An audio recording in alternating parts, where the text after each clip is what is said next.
anytime you're going to get a woman to accept fault, you've done an amazing thing. But they don't, and I think that's part of who they are, because they don't want to feel that shame and guilt of, oh my God, it's wrong. And no, I totally agree.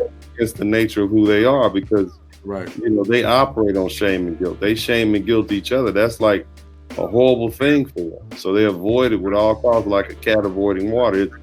It's biological. It's something that we as human beings have developed. That's how they use shame and guilt to control men and other women. And so if a man throws temper tantrums every time he gets mad, and with his male physique and his male personality and that testosterone, somebody's gonna get hurt, somebody's gonna get shot. And I think that's why we have a lot of young men in America, young black men, places like Chicago, they have female coping skills, and you see what's happening there.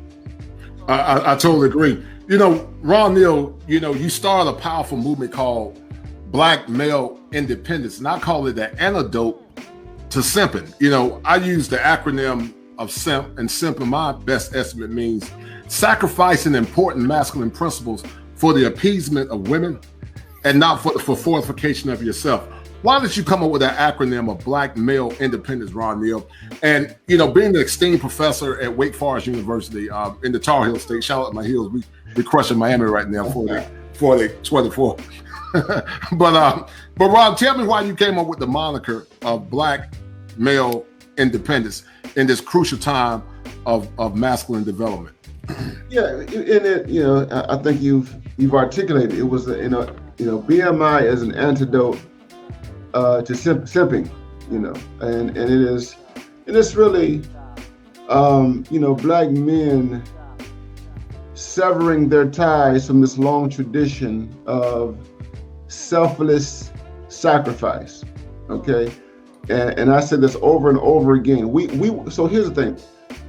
You've got the transatlantic slave trade. Mm-hmm. We were brought here to be slaves. We were brought here. After slavery, we became servants. So our fundamental purpose, and let's talk about black men, just black men in particular. We can talk about black people in general, but black men in particular. Our fundamental purpose was to be utilities for other human beings. Right. To be used as tools, to be used as instruments to benefit the interests of other people.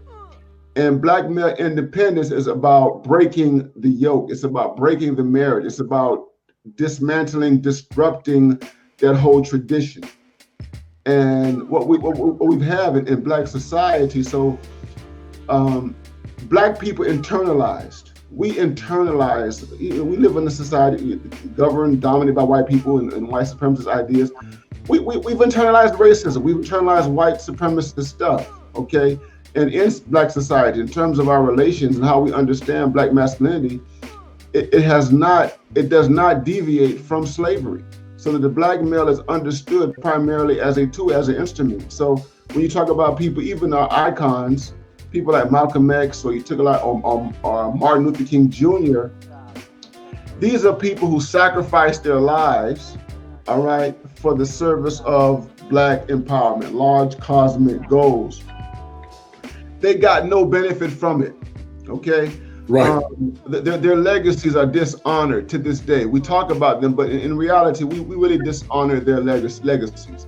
No rewards. Black men who go out their way to sacrifice and to struggle and to become martyrs for the causes of so-called black liberation, they are dishonored. They are not rewarded. They are forgotten. And the people who reap the rewards go on and they just build upon the capital that these black men have created for them. Okay. Right. And so what I'm saying in terms of black men independence is that this is a break. This is a movement that ends this tradition. It's about black men, to be radically honest, about black men being selfish, right, being egoistic, about black men doing stuff on their own terms. Because the fact of the matter is that black male sacrifice has not benefited black men in particular. Black male sacrifice has not created a whole bunch of benefits for black people in general. And so it's time for us to really take our self-interest seriously. All right. And the thing about it is that within Black society or Black culture, we have this psychology and this mentality that says that Black men being self-interested is sinful, it is wicked, it is evil, because they say, oh, you're being selfish and there's something wrong with being selfish. And what I'm saying is that no, there's nothing wrong with being selfish. There's nothing wrong with being self-interested. Every group in this society is self-interested.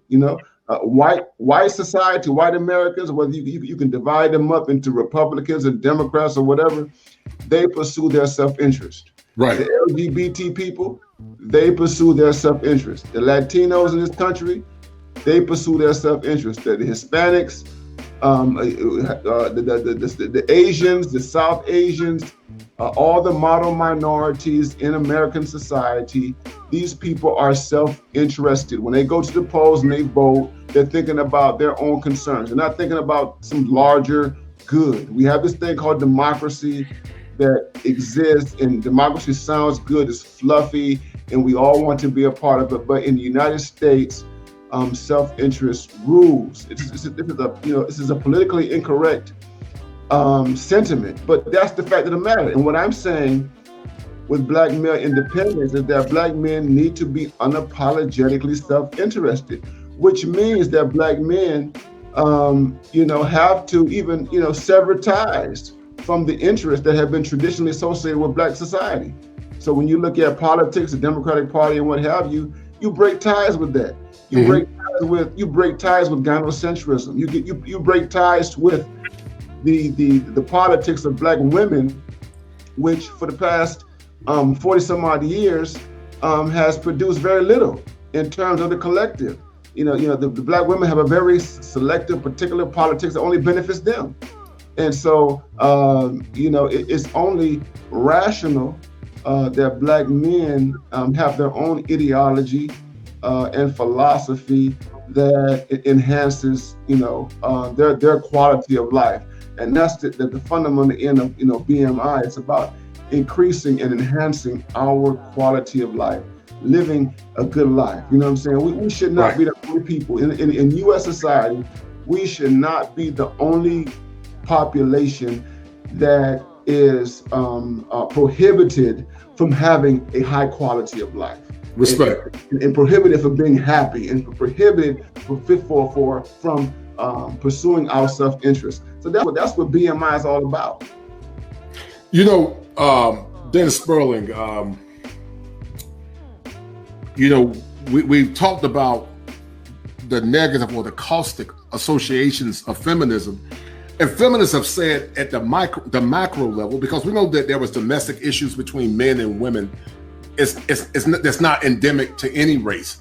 But at the macro level, feminism said that Black men oppressed them. And I call that the Mr. and the Mammy trope, which is basically a facade that more or less amplifies a false narrative that men and Black men in general were complicit in the subjugation of Black women in a state of servitude.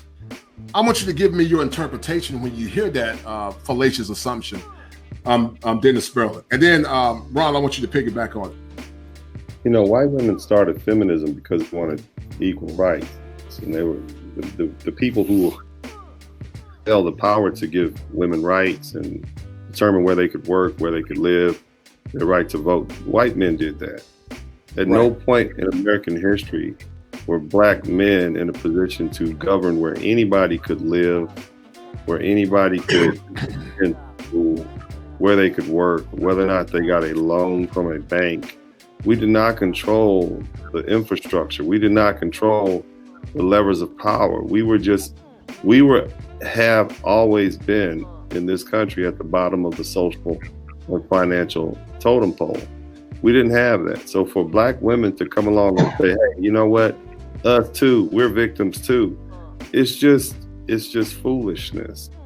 If you want to talk about domestic violence, we can talk about that. But we should talk about the fact that according to the studies, 50% of the domestic violence issues that we face in our homes are initiated by women.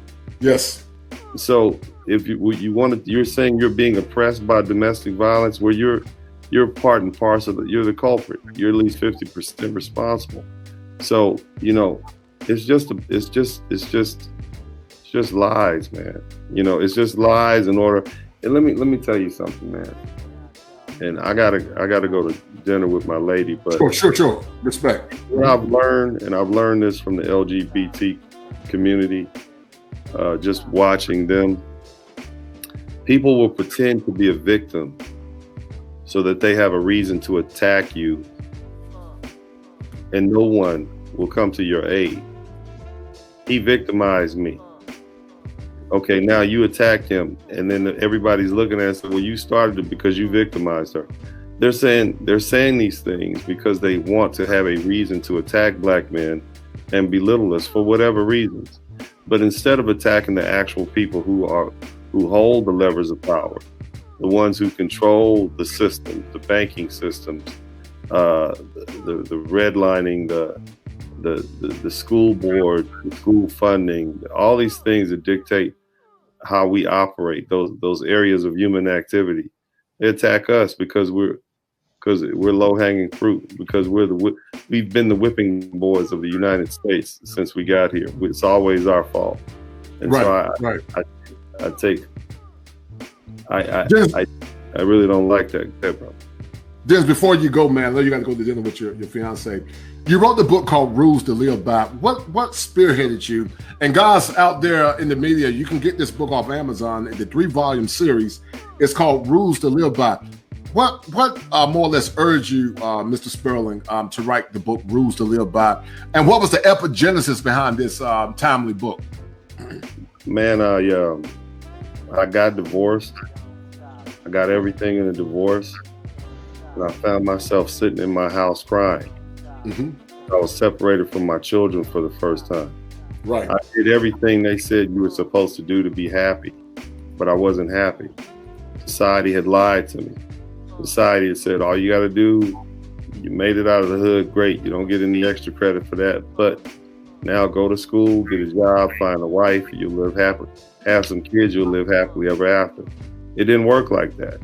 They didn't tell me that I was going to be dealing with a woman that I couldn't deal with. I was lied to. Mm-hmm. And so what I had to do was figure out what happened and how it happened. So I began to write out my life story. And then I began to read the Bible a lot more. And I began to see how some of the same things that happened to me happened to many other characters in the Bible. Those stories are still there. Right. Because the Bible, the King, and I'm talking about that good old King James version of the Bible that a lot of us have turned away from. Yes. It is really just the story of the human experience. And when you understand that and you begin to read that and you read it with, I guess what the brothers would say, have a red pill lens.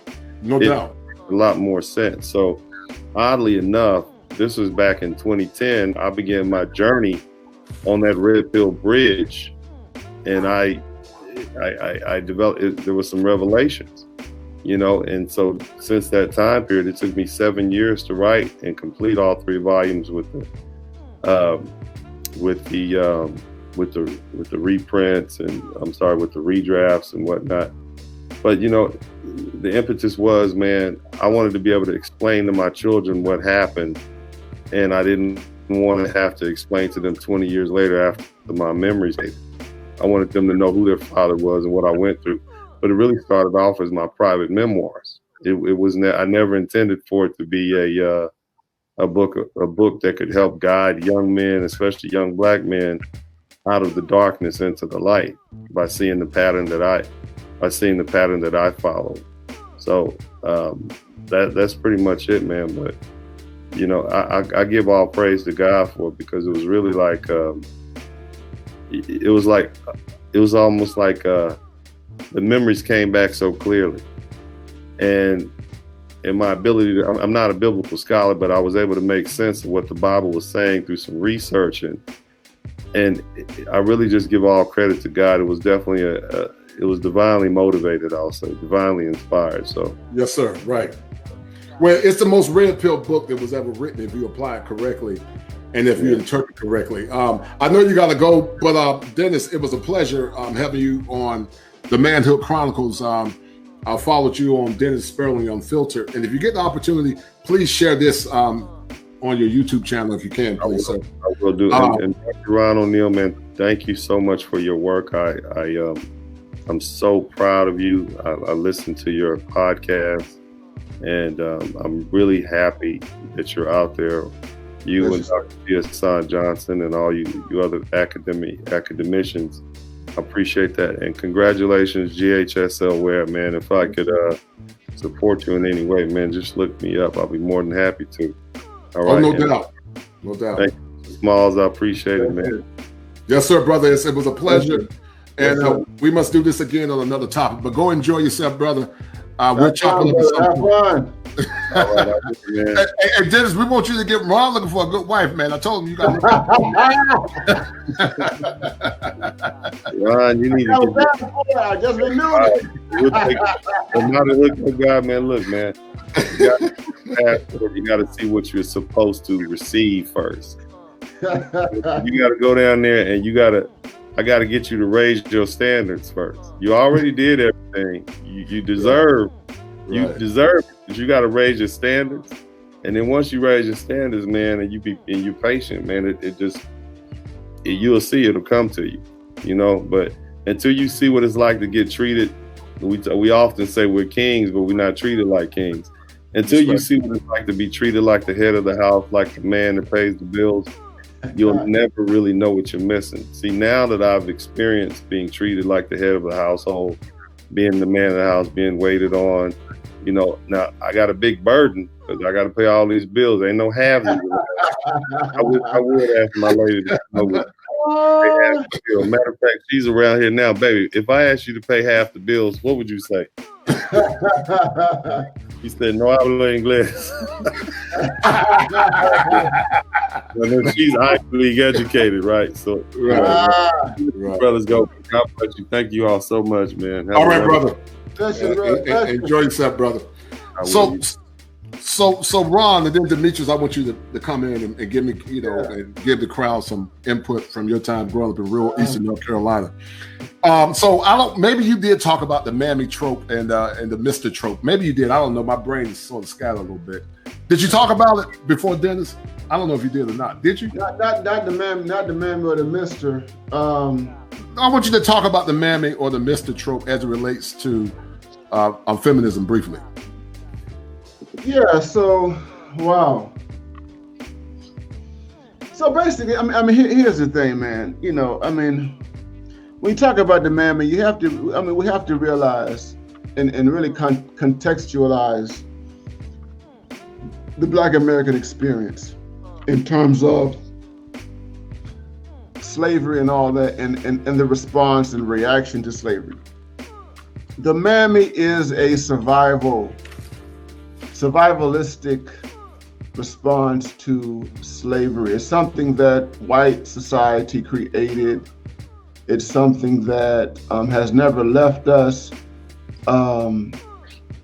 Post-slavery, I mean, you're talking about the women who were the domestic servants. These are women who worked. Here's the thing. Here's the critical thing about the mammy. The mammy had access to white homes. Mm-hmm. The mammy had access to white culture in ways that the Black male did not. Okay, and so the mammy gets to see inside. The mammy sees the family. The mammy sees how children are raised. The mammy sees how the household is conducted and what have you. The mammy is very, very, very different from the Black male who was outside of it, because the Black male is not an insider. The Black male is fundamentally an outsider.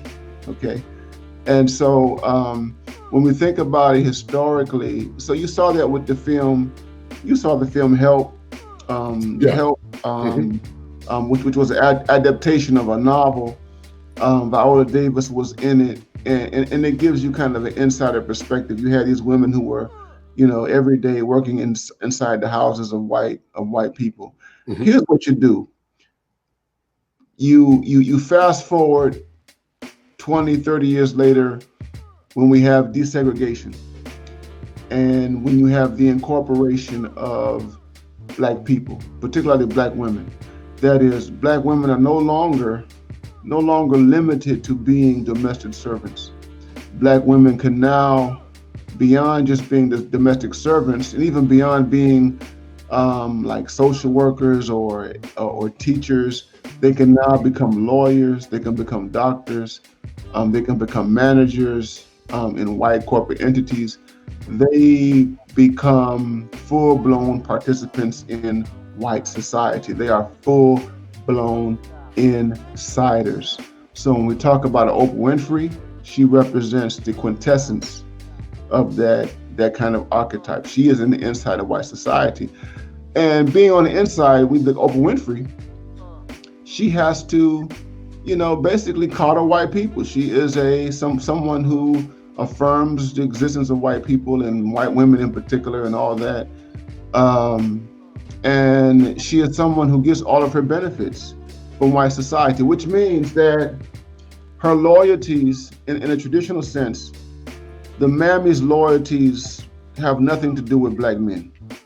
They have nothing to do. And to justify her existence, she has to basically articulate a worldview that says that, Black men are a part of the deficits that I live with. They're a part of my victimization. That's where Mr. comes in, right? So Mr., what is Mr.? Mr. is simply this ideal of a Black man as a monster, a Black man as a boogeyman, Black man who is, this patriarch, toxic masculinity, and all this sort of thing. And what happens is that white society, you have white society, you have the Black mammy, and you have the Black male. White society functions as the savior. White society functions as the redeemer. So the white society is redeeming the Black mammy from Mr. They're redeeming, they're saving her from this monstrous, brutal, evil Black male. Okay, and so this is something that continues to be perpetuated from generation to generation to generation. And when you listen to particular feminist talk, it just continues to kind of reiterate this idea that white people are in the position to save Black women from Black men, and that Black women benefit from their relationships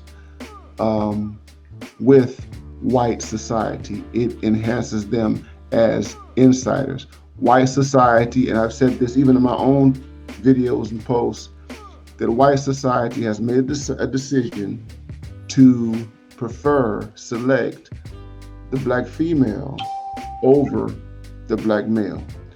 That's what you get when you talk about the Mammy Mr. economy.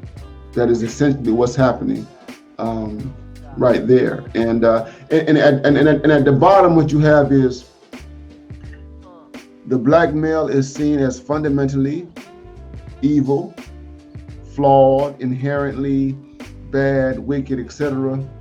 And the white male, in contrast to the Black male, he's good, he's redemptive, he's the person who's going to give you salvation. That's what you get. I want to intersect, Demetrius. Once again, shout out to you and your great work with Grind Hard, Sleep Less. Once again, this brother's clothing line is in vogue, which is awesome. And you grew up in rural Eastern North Carolina, and Ron talked about how men weren't given credence or given power. When did you come to your evolution of knowing that you were going to be great? And when did you find your purpose? We know you're a Scorpio, so Scorpios are full of passion and determination. But when did Demetrius Williams realize that Grind Hard, Sleep Less was going to be an international brand that was going to be in Vogue magazine, making you big bucks? I came across that in 2012 when I first started, because what I was trying to do was to show that Black designers or Black people in general don't have to shop outside our culture if you're looking for quality. Mm-hmm. And I always was about quality. I dated quality women. I drove quality cars. I love quality. So it made sense for me to create a brand that was built on quality.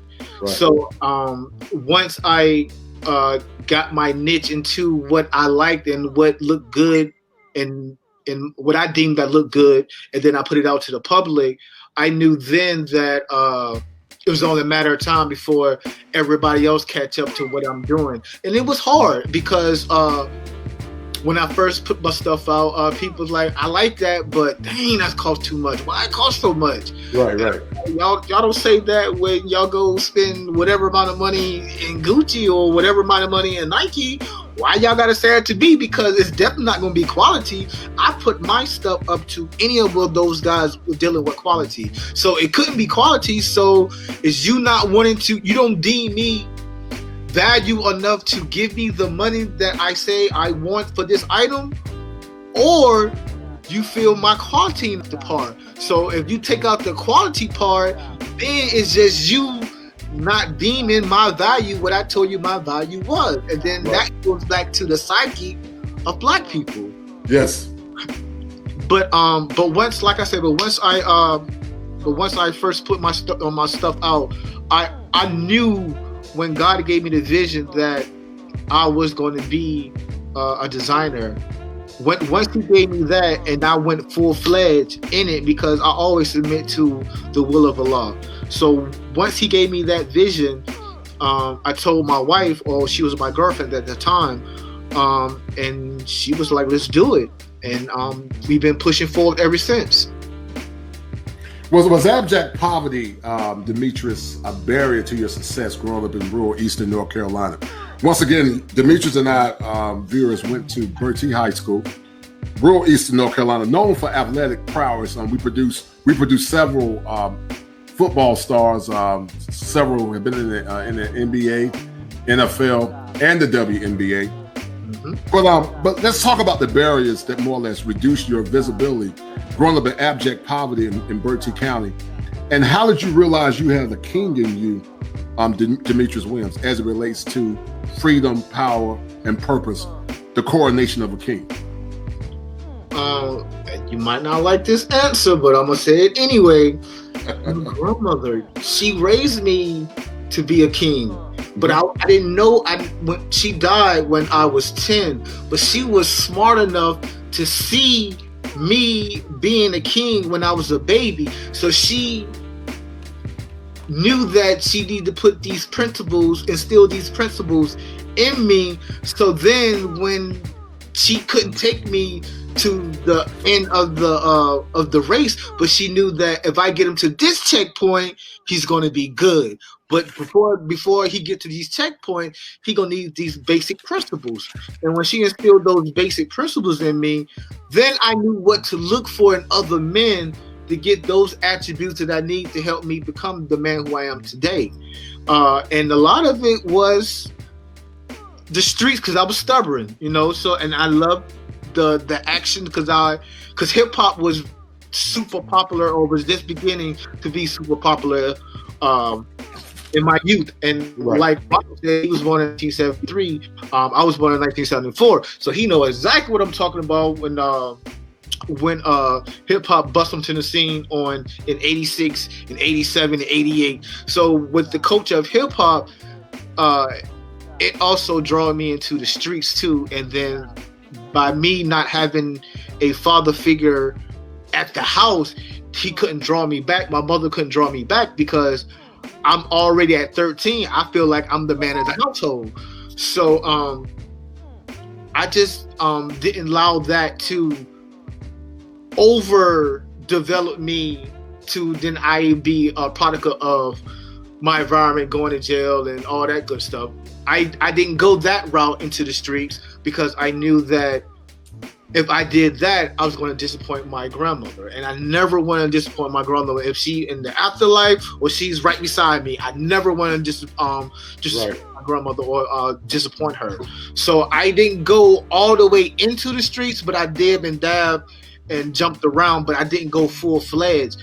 Right. But the great thing about my situation was me being in the street. I'm seeing fashion, not knowing that I'm going to use these things 20 years down the road or 15 years down the road. I'm seeing different things like Dapper Dan and Cara Canine and Crosscut. I'm seeing fashion all the time because I'm in the circle of drug dealers having money and they buying fancy stuff.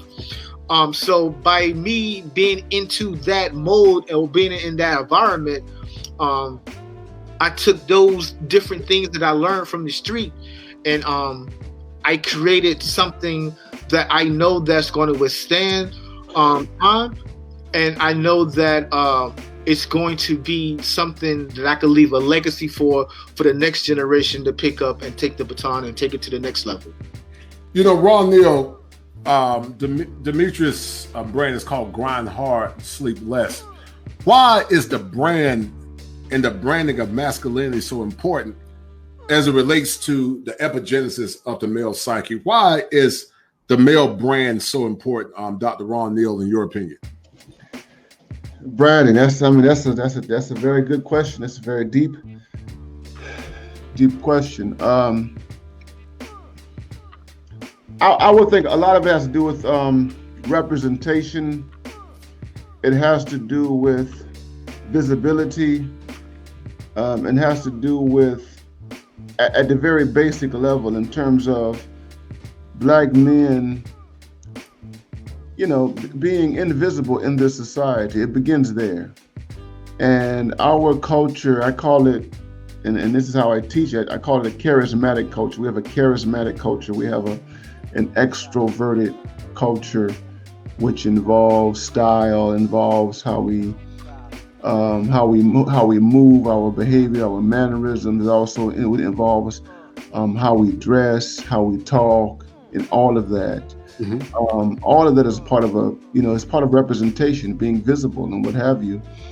And you know, corporate America, a long time ago, a very, very long time ago, found a way to capitalize on it, because our styles, let's just be honest, our style is just popular. People love what we do. They love the way in which we dress and move and we talk and all that kind of stuff. It's all over. Black masculinity is a commodity all over the world.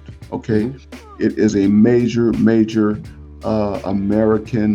Black American masculinity is a major export.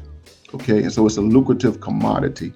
So that's there. You have the commodity, but it really begins with the stuff that's happening internally within Black society, and Black men and Black men's invisibility, and Black men being neglected. Black men, you're a counselor. You do this work clinically. Black men being at the margins, and let's just be honest, is that everybody wants to be affirmed. We all want, at some level or another, some type of recognition or validation. Yes, sir. From the world. Everyone wants that at some very basic level. And what we have done in terms of hip hop is we've amplified that, and it's just a large commodity. Unfortunately, we don't control it. We don't control it. We don't control the manufacturing of it. We don't control all of the profit-making capacities of it. Unfortunately, we have not used it in ways that are strategic politically. We have not used it in ways that would give us political capital in the larger world of capitalism and what have you. But yeah, I mean, that's it, man. You know, branding is a part of our condition in terms of marginality and invisibility. You know, what ethnic, Demetrius Williams, Grind Hard, Sleep Less, what challenges have you had with your brand? I know your brand is multi-ethnic, white people wear it, Asian. What stigmas have been associated with your brand, and How have you overcome those barriers that have more or less been erected against you, Demetrius, as it relates to power, freedom, and purpose? Quality. They usually at the beginning, till Vogue said I was dope, they didn't want to trust me and my value of myself, because I told them that the stuff that I'm doing is quality work. I put my stuff up anybody, any other clothing brand, but they didn't want to accept that because I'm black.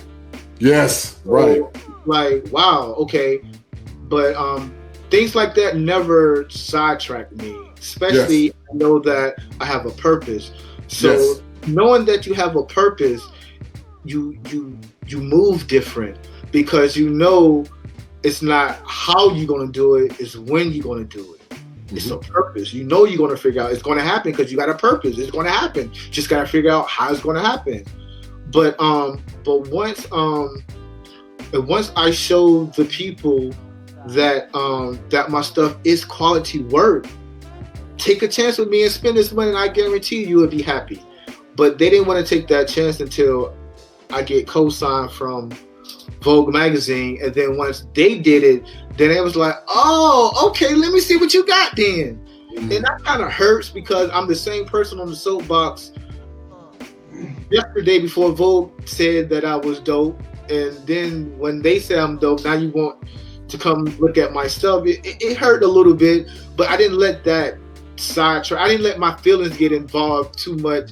Then I didn't want to keep pushing of what I'm doing, because I know what I'm doing is quality work, and I know what I'm doing is a purpose behind it. So with me knowing that, it was just a matter of time. You know, Dr. Ron Neal, esteemed professor at Wake Forest University. You know, what it sounds like to me, what Demetrius is talking about is we all as black men have experienced as the microaggressions erected by the broader society to minimize or more or less internalize caste types or stereotypes as it relates to power. I want you to more or less intersect that, Dr. Ron Neal, and what have you experienced as an distinguished professor at Wake Forest University as it relates to your power, your purpose, your freedom, but also your brand as a tenured professor? I would say this. So, because I'm not gonna go into too many details. But don't, because we know you live out loud. So let me just talk about. I would talk about what it means to be a black academic.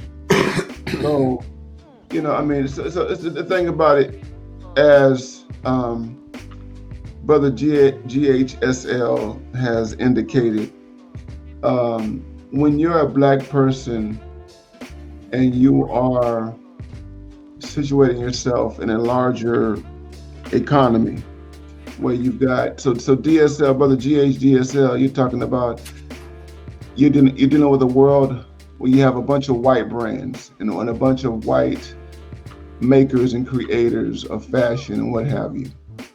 And the thing about it is that the black creator, the black innovator is a minority. You're on the margins and what have you. You're competing against this larger enterprise. And so you're gonna always deal with the hegemony of the norms, the dominant games, even if your brand is popular. So the thing about it is that, yeah, in the world of, you know, academia is no different from any other enterprise where you have white dominance and you have a small number of black people who are participating within the structure of white dominance, okay? Because here's the thing, they can go on without you. They can make money. They make money without you. They do it all, you know what I mean? And they bring you in. You're a moneymaker. You have capital and what have you. but you're not perceived as being as valuable as the white creators and what have you. And so it's just any type of industry, that's white dominated. You know what I mean? So it's like if the fashion industry were like the NBA, if the fashion industry were like the NFL, the dynamic would be somewhat different. I would say more so the NBA versus the NFL. And the reason why I say that is because the NBA is dominated by black talent. White talent means very little in the economy of the NBA, professional sports. Okay, and they cannot perpetuate this enterprise exclusively on white talent. Okay, it's like Kanye West. When Kanye West, I remember Kanye West. When Kanye West, about 5 or 6 years ago, he was trying to get his fashion line on and what have you. He was very vociferous about what was going on with people in Paris and all of that. The reason why Kanye West was dealing with this is that because the fashion industry really didn't need Kanye West. Okay, it's like to be the fashion industry. You understand what I'm saying? The fashion industry is not based upon Yeezys. And so what I'm saying is that it doesn't matter. I'm a black academic. You can be a black academic, you can be a black lawyer, you can be a black engineer, you can be a black mathematician.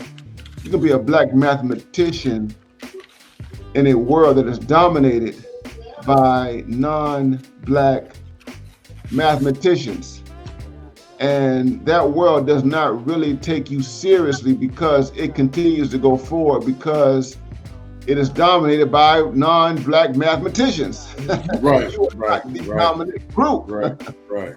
You understand what I'm saying? And so that's the dynamic that everybody deals with, regardless of what your profession is.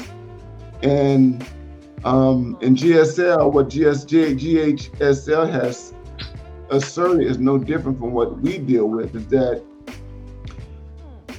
when we have reached a level of excellence, we consistently have to deal with prejudice. We consistently have to deal with stigma. There is no exit out of it. There is no paradise. Even so, here's the thing: when you look at, we've had a whole generation of moguls like Diddy, Jay-Z, and what have you. Even with Jay-Z and all his money, Jay-Z is going to sit in the room, right? He's a billionaire, right? He can sit in the room full of billionaires, and those billionaires are still going to look at him as an N-word, okay? And that's just a reality of it. And he continues to do what he does. So the dynamic, and you asked me the question, what you asked me, Brother Smalls, is about academia. The dynamic still, it applies. You have Cornel West, you have a Cornel West, you have a Michael Eric Dyson, you see these people on TV. You have Eddie Glaude, you see him on TV and all that kind of stuff.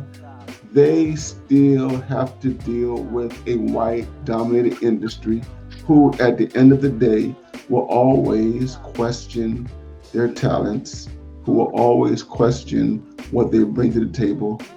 And that's just the way it is. Well, I think, the way Demetrius Williams has circumnavigated all the barriers. Once again, him and I went to the same high school. We called it 252 Bertie High School, home of the Falcons, Mighty Falcons at that. And, we saw abject poverty. We didn't have the abundance of resources growing up in Eastern North Carolina. And for this brother to get to the height of his ascension and to have his brand more or less being questioned. How was your wife, Demetrius, instrumental to keeping you sane and grounded? Because I'm sure there were times, I know you didn't doubt yourself because you're a Scorpio, but I'm sure there were times where you felt like giving up and quitting. And I know your feelings were hurt. So how did your wife help you stay the course on your ascension as you were running for the revolution for power, freedom, and purpose? I was fortunate enough to marry a beautiful and a wonderful, understanding wife. I was lucky to find somebody like that on my journey to become the king who I am today. So, but to go back to the question that you asked, it goes back from her how she grew up, and she grew up in a household with a mother and a father. So she's seeing how a father interacts and how he is to be who he is as a man, and she's seeing her mother submit to her father like a wife submit to a righteous husband. So she already had that mindset before we even met. So when she seen me, and like I told you, how I got attributes from other men and learned from them, she seen those same attributes that she seen in her father, those strong attributes as a man or a king in her father. So when she seen me, she knew and realized, and it was familiar to her, so she knew that I was the one for her. So when we got together, and by her having that mindset, so when I'm on my roller coaster ride and I'm on the downward of the roller coaster, my heart is way back there and I'm going straight down. She was always there to remind me why I'm doing it, and by her reminding me and nurturing me like a woman's supposed to nurture her husband, it just got me back into the game and got my head back in it, and it made me go even harder because I knew that my wife really got my back, and nothing can stop me to gain whatever success that I deem of success that I want in my life. Respect. Ron, we're gonna sign off in a few minutes, brother, man. But this has been an awesome show. But Ron, you're doing a good work. Some would say that your live out methodology is controversial. I actually love it because you're a man of conviction. Let me see. I got a question for you, Ron. You and I and Demetrius were mostly teens in the early 90s. As it appears anecdotally, and I'm saying that from my own observation, that the erosion of male power appeared to dissipate more aggressively, while in the 80s, what do you think was the epigenesis to this erosion of masculine power and authority as it relates to what you see now? We know we never really had any true power, but Dr. Neal, it seems like around the 80s you start seeing it increase aggressively. So give me your input on that, Dr. Ron Neal. I think, here's the deal. So when we talk about black men and black men living fully productive lives and being involved in the economy, we're talking mainly about working class black men. We're talking about black men who were in the industrial sector, black men who were, brought into the economy once they graduated from high school and what have you. They were brought into trades. They were brought into the world of industry that did not require high levels of education and what have you. And in the 80s, and I have to point to people like William Julius Wilson, right? Because he documented this stuff throughout his entire career. He recently retired from Harvard University, and he first started this process in terms of documentation with his book, The Declining Significance of Race, in the late 1979, I think. And then you have, up in the 1990s, he had a book that was called When Work Disappears. And basically what Wilson did, and what other economists, Sandy Darity is a contemporary of Julius Wilson. Sandy Darity is at Duke University right now. He has a very fine book out right now on reparations that everybody should read. But the fact is that these men, they were eclipsed in their economies. As the economy collapsed, as it transitioned from a industrial economy to a post-industrial economy, things fell apart. stable men, stable work, that all that dissipated. Black men were the hardest hits. White men were hit too, but black men were the hardest hits. And then what happened was that helped to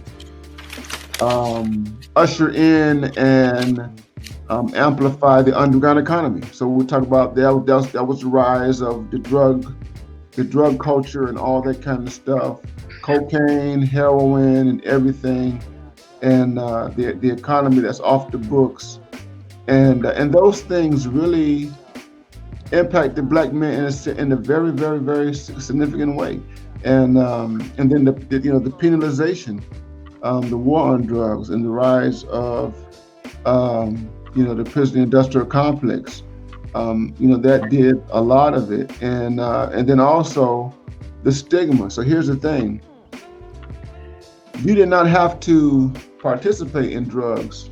You did not have to be a black man who was in the industrial economy to experience the stigma of being a black male in the economy. So black males who were pursuing higher education like ourselves, who were in colleges and universities or what have you in the 90s and the early 2000s, you can experience all sorts of discrimination and the like because of the negative associations between that were attached to black masculinity and work and all that kind of stuff.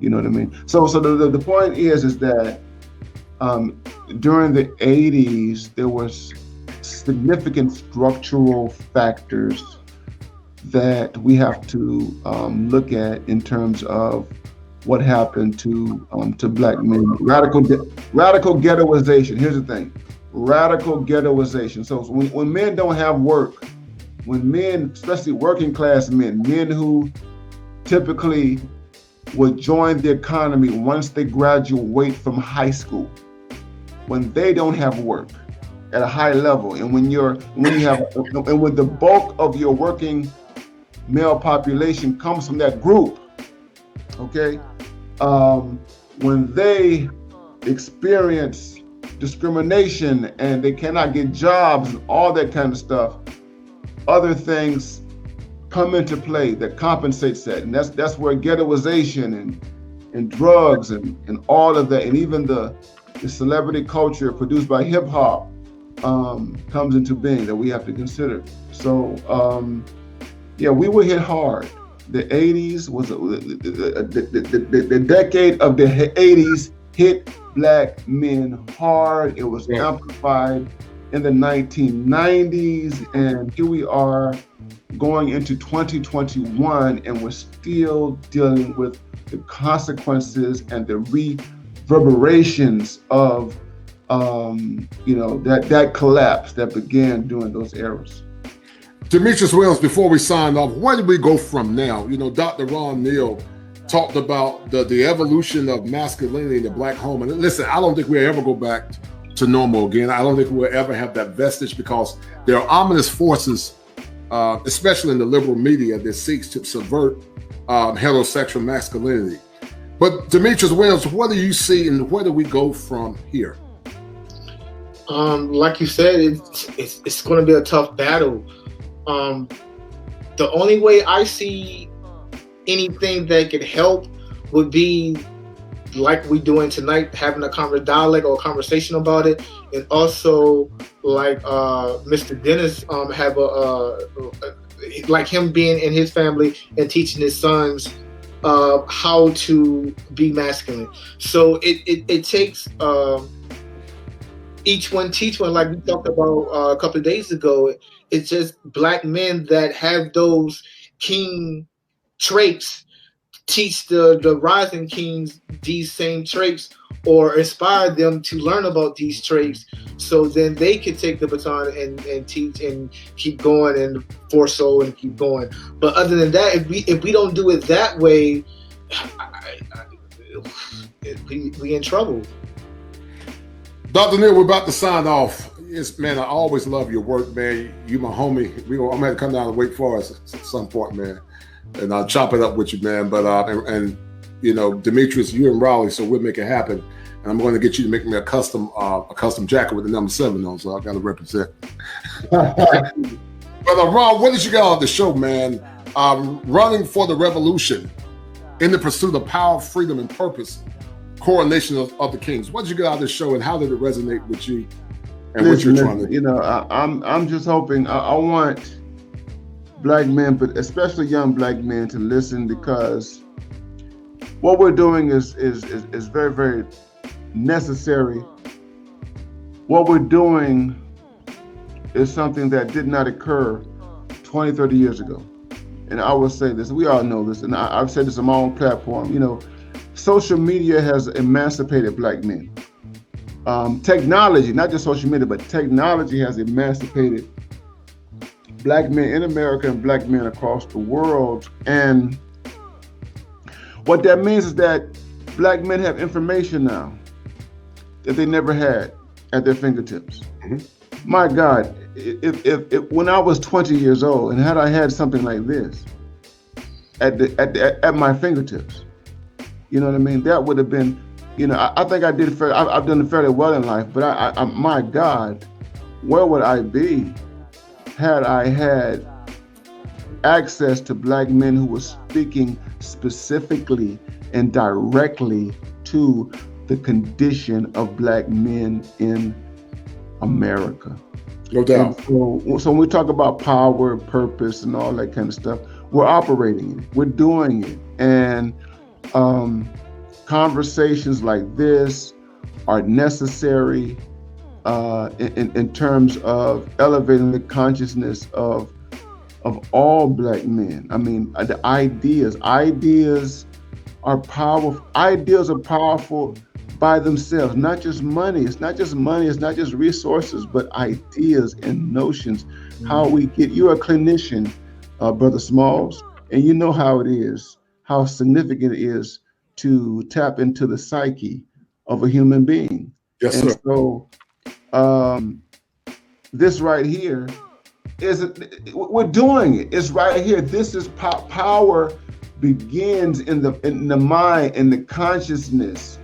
It begins right there. That's where transformation, you know, occurs. That's where evolution, you know, begins. And so, you know, that's what I'm at. So I'm happy. I'm glad I was part of this conversation with Brother G.H.S.L. and yourself and Dennis Spurling and everything, because, you know, we're moving the ball